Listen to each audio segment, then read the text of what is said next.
let's have an introduction to machine learning and generative AI.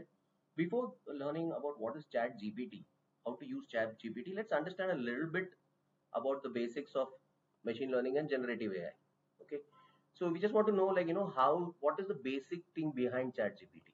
So at first there was machine learning. Machine learning is a subset of artificial intelligence that involves training algorithms on data to make predictions or decisions without being programmed for tasks. So here what happens is, in machine learning, you do not program the machine. What you do is you basically give it a lot of data, okay, data and examples. So machine learning is learning from examples, okay, and giving algorithms which will learn from examples to help predictions, to give predictions, right? Now, what is generative AI? The generative AI is a next level thing in which a type of machine learning. It is a subset of machine learning where models generate new content. Generative AI is used to generate new content such as text, images, or music based on the patterns that they have learned from training data.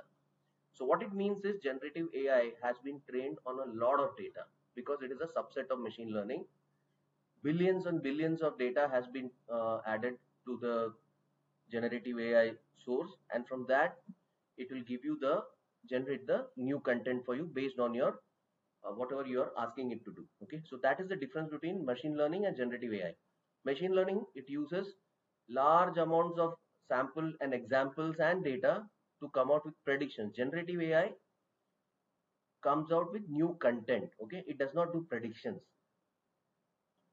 So that is the thing about machine learning and generative AI.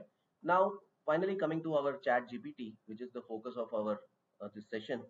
Chat GPT is a subset of generative AI, okay, and it is developed by a company called OpenAI that generates human-like text based on input prompts. So what it is saying, it generates human-like text based on input prompts. Like if you say, like, please create a Python program to print Fibonacci series, it will understand that prompt and create a human-like text program for you. Result will be there, correct? Now it will, if you ask it like, help me with a recipe, it will print that recipe for you, generate it for you. So these are the basic three things about machine learning, generative AI, and Chat GPT. Okay, we will see you in the next slide.